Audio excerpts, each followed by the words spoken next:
Welcome to Bed Crime Stories podcast. I'm your host, T. To my bed crimers, hi, how are you? I hope you're doing well. To anyone new here, a warm welcome. Thank you for checking out the channel. Let me just ask that after listening to and or watching the video, if you found you enjoyed it, please do me a favor, smash that like button. And if you want to support the work I do, please consider a Patreon membership.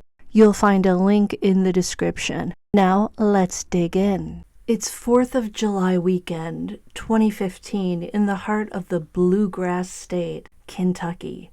The state known for its blue-hued grass, bluegrass music, tobacco growing, horse racing, and, of course, bourbon, is about to celebrate America's Independence Day. 4th of July weekend here is typically a really big deal with family gatherings, fireworks, kids running around with sparklers in hand, and some of that back of the holler moonshine.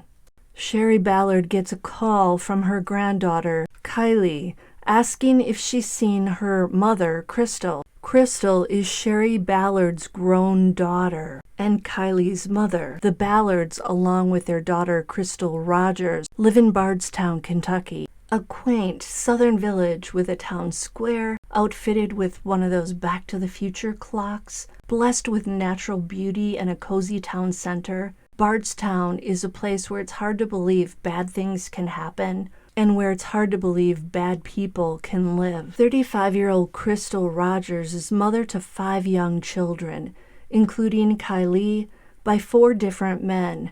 Now, she's not a wild woman. She just hasn't had a lot of luck in love. By all accounts, a very sweet person and a very devoted mother. Crystal currently lives with her 33-year-old boyfriend, Brooks Hout, with whom she shares a 2-year-old son named Eli. Their relationship, however, is turbulent. It's not unusual for Crystal and Brooks to have knockdown, drag-out fights. What is unusual is for Crystal not to pick up the phone and not to be with at least one of her children at any given time. Sherry texts Crystal and tells her to call Kylie, but Crystal doesn't respond and she doesn't contact her daughter. When Sherry Ballard's other grown daughter, Brooke Ballard, calls to say she can't get a hold of Crystal either and that Crystal's phone appears to be off, Sherry knows something is wrong. After checking around to see if anyone has seen or heard from Crystal since Friday and getting the same answer, no, on July 5th, Sherry calls the police to report her daughter missing. She felt Crystal's boyfriend Brooks should have alerted her and the police when he noticed Crystal wasn't in bed when he woke up on July 4th and found only their 2-year-old son with him. But Brooks tells Sherry he isn't concerned and he justifies this by saying that Crystal sometimes leaves to hang out with friends or stay with other family members. A call comes into the Ballard home. It's cousin Casey, and he says he thinks he spotted Crystal's maroon Chevy Impala on the side of the Bluegrass Parkway at mile marker 14. Tommy Ballard, Crystal's dad, and her brother head to the highway. They see Crystal's Impala, but Crystal isn't with it. Inside the vehicle, they find the keys still in the ignition. Crystal's purse and phone are on the seat, along with a diaper bag. Now, you know when you see an abandoned car with its owner's things in it, like a purse,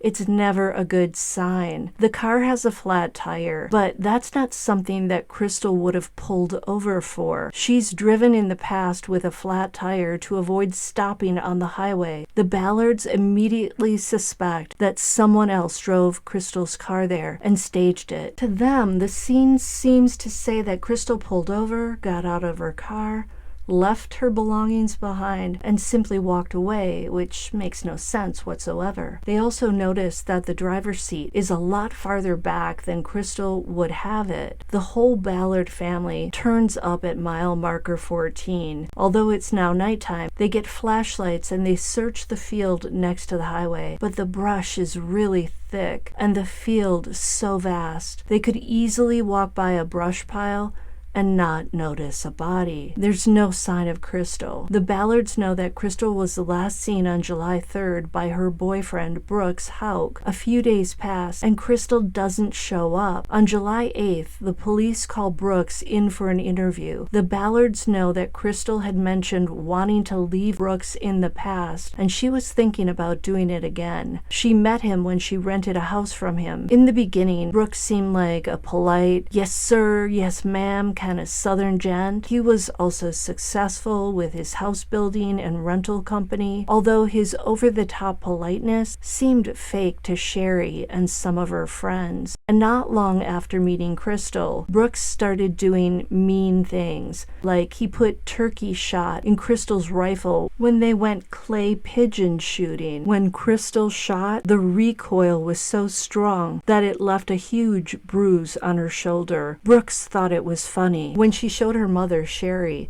thought, what kind of a guy does that for laughs? That's just plain mean. When Crystal got pregnant, she moved in with Brooks. She started doing Brooks' books, and she began to notice that he wasn't paying all his taxes and that he was less than ethical when it came to his financial reporting. Crystal told her mom at one point that Brooks thinks she's stupid, but that she knows what he's up to, and she's got the paperwork hidden away for proof. During his police interview, Brooks tells the cops that he and Crystal were together on July 3rd on his family's vast 245-acre farm with their baby boy, Eli. They were feeding the cows out in the field and taking a walk for their date night. But it was pouring rain that night, and Sherry Ballard knows that her daughter is not the outdoorsy type. There's no way she'd be walking around a muddy field in the rain, especially with 2-year-old Eli.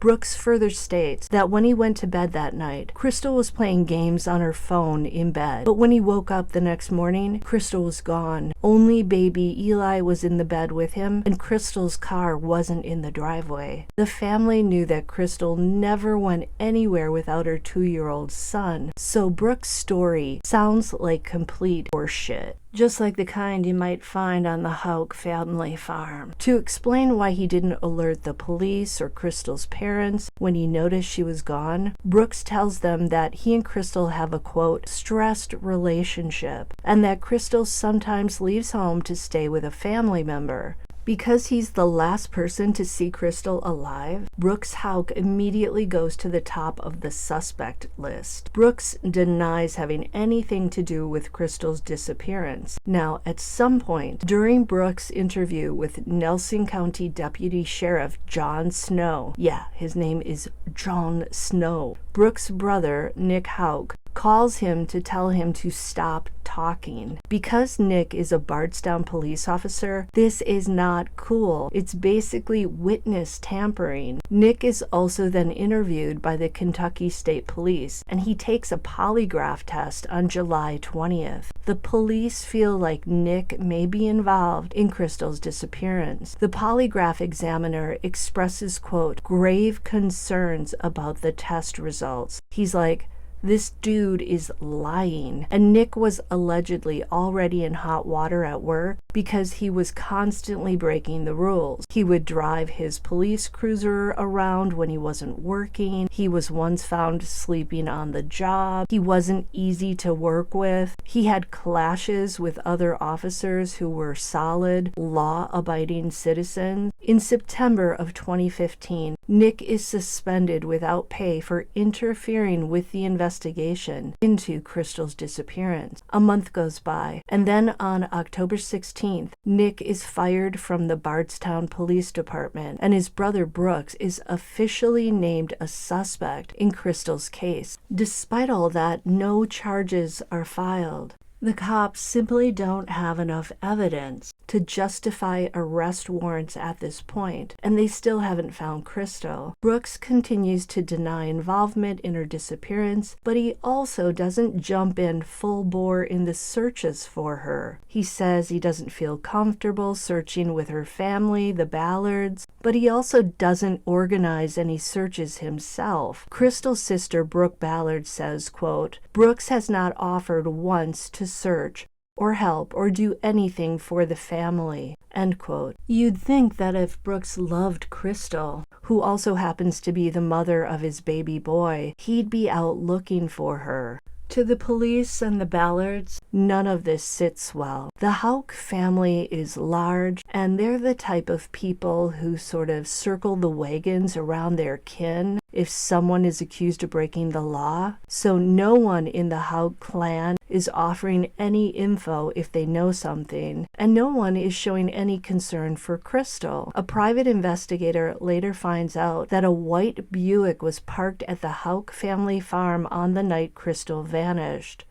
Nick and Brooks' grandmother, Anna Whitesides, owns such a car. But guess what? A few weeks after Crystal went missing, the family sold that car. Highly suspicious. The authorities issue a subpoena for the 82-year-old grandma to testify in front of a grand jury. The subpoena states that her car may have been used to dispose of a body. Grandma Whitesides, however, refuses to testify. Even the grandmother is refusing to cooperate. Her attorney makes a statement saying that her interview with the police and the car buyer's info should be sufficient. The Houcks even have the audacity to record the secret grand jury proceedings. Nothing is sacred with them, it seems. For Crystal's family, all of this is almost too much to bear. Days turn into weeks, turn into months, turn into a year, and still no sign of their loved one and no answers. Adding to the Ballards' distress, the cops don't appear to be doing all they can to investigate the case. At least that's how it looks from the outside. For one thing, they don't process Crystal's car as one typically would if foul play were suspected. They don't vacuum up the contents of the trunk, they don't dust the whole vehicle for fingerprints, and they quickly release it back to the Ballards. The Ballards, knowing Crystal's car may hold key evidence, store it as is. They don't remove anything, they don't get it washed, they don't drive it. Crystal's father, Tommy, from day one decides he's gonna do whatever is necessary to find Crystal and to get answers. Even at 35 years old, Crystal is still his little girl. Someone in law enforcement tells the Ballards at one point that they're dealing with some very dangerous people and they should tread lightly. They even tell them to consider moving to another town. But Tommy Ballard isn't one to be meek and to just fold. He's like, screw that. This is my daughter you're talking about, and by God, I'm gonna find out what happened and who's responsible. Roughly a year later, on August 11th of 2016,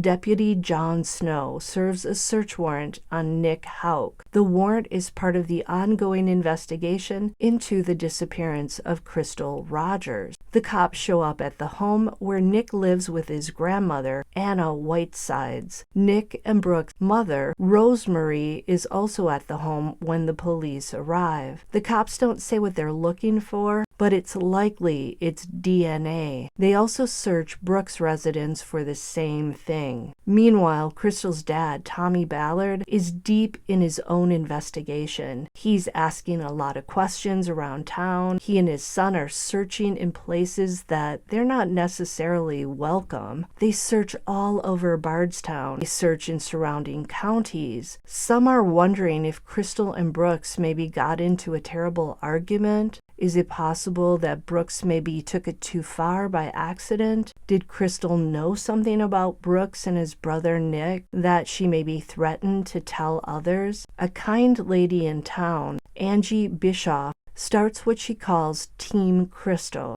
It's a group of Bardstown locals who go out with Tommy Ballard to search for Crystal. They go out every Saturday and Sunday, combing through farm fields and thick brush. Tommy's granddaughter posts on Facebook that her granddad, Tommy, is going to run for sheriff of the Bardstown police. Tommy has been vocal that the cops aren't doing enough to find Crystal. It's clear to everyone in Bardstown that nothing but a bullet will stop Tommy Ballard from finding out what happened to Crystal. And tragically, that's exactly what happened next. 16 months after Crystal went missing, on November 19th of 2016, while out on his private farm getting ready to hunt with his 12-year-old grandson Trenton, who happens to be Crystal's eldest son, in the pitch black darkness of the early morning hours, 54-year-old Tommy Ballard is fatally shot. Without warning, a single bullet tears out of a grouping of trees and rips into his chest. He falls to the ground and dies instantly as his grandson stands helpless next to him. The family farm is adjacent to the Bluegrass Parkway, the same highway that Crystal's car was found on. Now, what happened to Tommy Ballard was no hunting accident, and the police quickly acknowledge that Trenton is not at fault in any way for his grandfather's death. A third person was on the Ballard's farm that day, hiding in the trees. Because it was so dark at that early hour, Tommy and Trenton could not have seen this person lurking in the trees. When the Ballards later go to check out the area from where the bullet originated, they find a tree where branches have been deliberately cut to create an open view straight through to the field where Tommy had been standing when he was shot.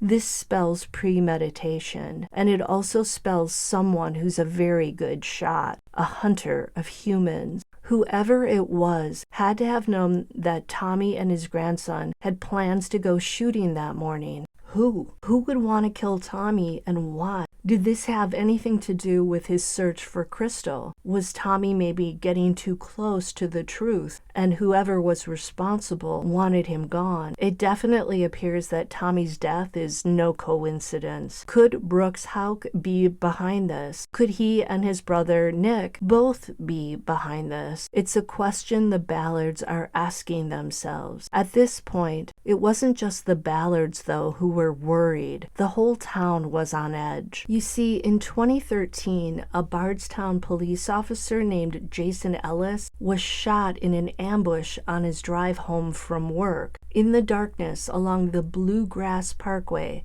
at mile marker 34, right at the ramp, someone had deliberately laid freshly cut branches across the roadway. When Ellis got out to move the branches, he was suddenly shot multiple times by a 12-gauge shotgun. Based on the bullet wounds, either two people ambushed him or one shooter was walking with the weapon toward him. The name Nick Houck comes up. Nick is a fellow Bardstown police officer at that time. He and Ellis work the same shift, and they don't always see eye to eye. Ellis is an outstanding police officer, a straight and narrow kind of cop. He's also a loving husband and father to 2 young boys. Ellis is the kind of cop who wouldn't tolerate dirty officers. If he thought a fellow officer was maybe involved in the drug trade or doing shady dealings on the side, Ellis likely would have turned that cop in. Nick Houck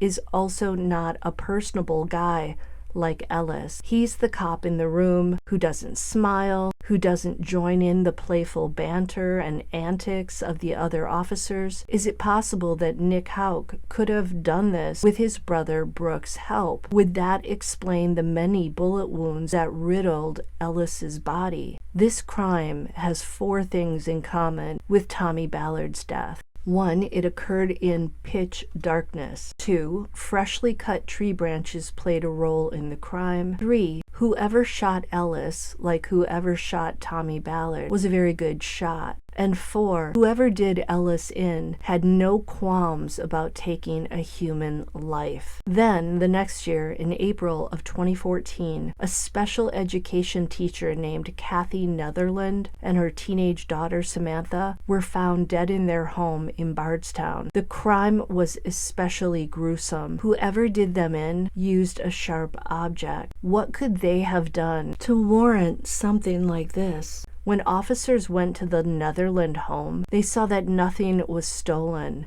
so it doesn't seem like it was a robbery, and Samantha seemed to have been the target. Her injuries were more severe than her mother's. Is it possible that the Netherlands saw something they weren't supposed to see? Were they witnesses to something? Why would a teacher and her daughter be harmed in this way? When Crystal vanished in 2015 and then her father was shot and killed in 2016, it started to seem like violent crime was going to keep happening in Bardstown. 4 unsolved murders over a 4-year period in one small town in Kentucky made Bardstown feel like it had a crime syndicate on its hands. Soon, big black and white posters with the words, "Solve these murders," were up all over town. For the Ballards, they now had 2 unsolved cases in the family, and they were definitely afraid. If someone was willing to take Tommy out, they would likely have no qualms about harming others in the family.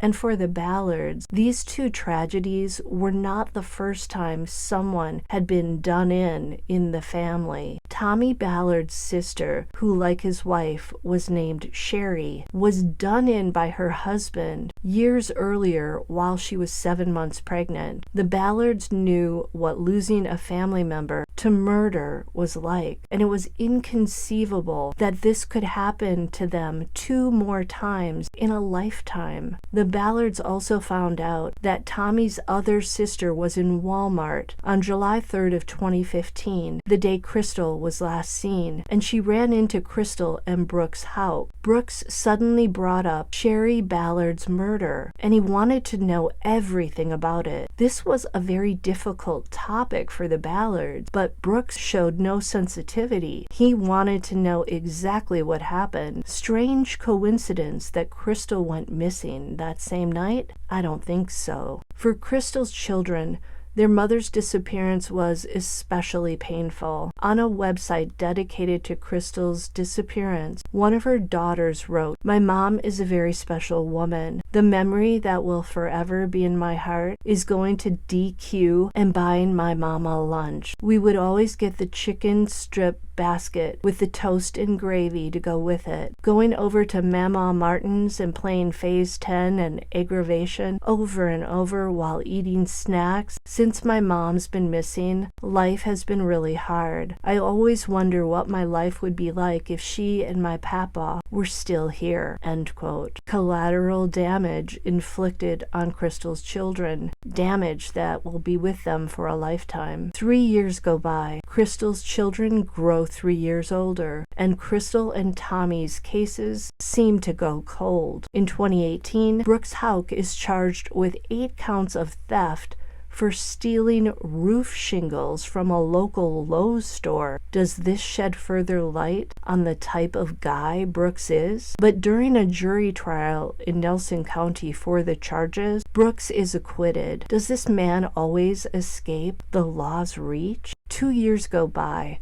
And then in August of 2020, the FBI steps in and finally takes over Crystal's case. Agents conduct 2 searches, one at Nick's house and one at Brooks' house. The FBI also search Crystal's storage unit and conduct their first search of the Houck family farm. They find nothing. But again, this is 5 years after Crystal went missing. If there was something on that farm, the Houcks had ample time to get rid of it. Fast forward to the next year. It's August 27th of 2021. After another multi-day search, FBI agents find, quote, items of interest under a driveway in the Woodlong Springs subdivision. Court documents reveal that Houck Rentals, LLC, which is Brooks' company, owns 3 homes in the subdivision, including 2 on the street the FBI has just blocked off. Fast forward a year and 2 months to October 21st of 2022. FBI agents conclude a second search of the 245-acre Houck farm after 5 days. Evidence collected during the search is sent to the FBI's lab in Quantico to be analyzed. 3 months go by, and on January 20th of 2023, the Kentucky Attorney General, Daniel Cameron, appoints Hardin County Commonwealth's attorney, Shane Young, as special counsel to help in the prosecution of criminal charges in a trio of mysterious deaths in Bardstown.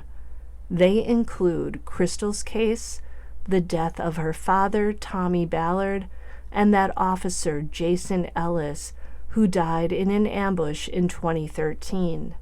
5 months go by, and then on June 21st of 2023, a grand jury secretly indicts a 32-year-old man named Joseph Lawson on 2 charges: conspiracy to commit murder and tampering with physical evidence. The charges are tied to an incident that occurred over the 4th of July weekend in 2015. That's the same weekend that Crystal Rogers went missing. The Lawson name has come up in the Crystal Rogers case before. Joseph's father, Steve, worked for Brooks Houck back in 2015. Brooks spoke to Steve Lawson late on the night that Crystal Rogers vanished. Brooks told the police during his interview in 2015 that he couldn't remember why Steve Lawson had called him so late that night. Brooks calls Steve from the interrogation room to ask him if he can remember what they talked about during that call. Steve says that Brooks called to ask about his rental properties, and that Brooks replied he had to ask Crystal about it, and he would call her and ask and then call Steve back. But Brooks had said earlier in his interrogation that Crystal was with him that night. So Detective Snow then asked Brooks, so that begs the question in my mind, if she's in the truck next to you when he called, why would you need to call her? Brooks stumbled around trying to answer that. Back to August of 2023, August 15th to be exact. That's when Kentucky State Police execute an arrest warrant for Joseph Lawson. He's arrested and accused of destroying, mutilating, concealing, or removing physical evidence and aiding in the commission of or planning of a crime that intentionally caused the death of another person. Lawson's attorney later confirms the charges are connected to Crystal Rogers' disappearance. Lawson pleads not guilty, and he receives a bond of $500,000. Then on September 7th of 2023, Lawson makes his first court appearance from a hospital bed. No one explains why he's in a bed. On September 27th, the FBI in Louisville arrests Crystal's boyfriend, Brooks Houck. Now age 41, he is charged with murder by intentionally or under circumstances manifesting extreme indifference to human life, wantonly causing the death of Crystal Rogers, and with tampering with evidence. Finally, after 8 long years, the Ballards are getting answers as to what took Crystal out of their lives. They always felt in their guts that all roads led to Brooks Houck. Brooks' cash bond is set at $10 million, and his arraignment is set for October 5th. The authorities know that the Houcks have money, so they set that bond in cash. They don't want Brooks getting out before a trial.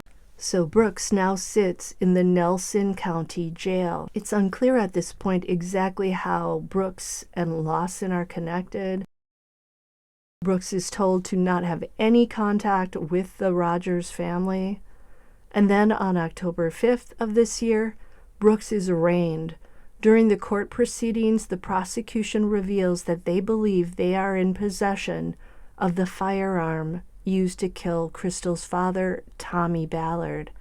The firearm was reportedly sold by Brooks' brother, Nick, and Brooks pleads not guilty during this hearing. And that, my friends, is where the case currently stands. Although it will be monumental to see the person or persons responsible for Crystal's disappearance punished, it cannot heal the huge hole in the Ballard family's heart. So many family members dead. And for what? What's the motive? Until the next time on Bed Crime Stories. If you enjoyed this, please smash that like button, consider a membership or a Patreon subscription, and I'll see you next time. Oh. Okay, did you see your mom when you came in? No, we didn't. We didn't stop up there. We went straight down there. We were going there to feed the cows. Right. So. Well, yeah, but the barn's within eyeshot of the house. But sometimes she might park inside. Sometimes she might not. So I don't know if. Right. She got more than one vehicle. She's got a little red truck, and she's got a white, and then she's got a white SUV. Okay. But I can't. That 15 to 20 minutes is as close as I can, and that's a guess. But I'd say it's pretty accurate. She, I think your mom told me she had been mowing grass. Do you know if she was mowing when you got there? Or she's always outside doing something. She's more of an outside person than inside, but she likes to mow grass. Sometimes she'll mow it whenever it don't even need to be mowed. So, but no, I don't recall her mowing if she was mowing. But you know, there's a lot of area there that if she was mowing, that I could have pulled in and not seen her. But I don't believe she was mowing. Yeah. Okay. And it's not all that important. I'm just trying to get an idea of what was going on. All right. So there, I noticed when I was out there yesterday, I guess it was. So there's a bulldozer in the drive. Mm-hmm. There's a tractor, actually two tractors in the barn, right? There's a tractor with a bucket and a tractor that looked like maybe it was leaking hydraulic fluid. Maybe somebody or was an working on it attachment, or something. or Yeah, maybe an attachment. All right. So while you were out there Friday, did you operate any of that equipment to take care of the cows, or how do you normally do something I don't. by hand? Mm-mm. No, when you feed the cows, you just get the sweet feed and you holler for them. You shake a bucket, and they, because repetitious, they know to run. They know. I didn't know if you fed them hay. Now, if you're talking about in the wintertime, you have to have a tractor that can handle. We don't do square hay. I mean, in the wintertime, we're going to have to handle a round bale, right? And that's done by tractor. We're not going to. You can roll one by hand. You got 4 or 5 guys, but I mean, we're not going to do that. We're going to take a tractor and. Right, but I'm talking about Friday. You didn't operate anything. No.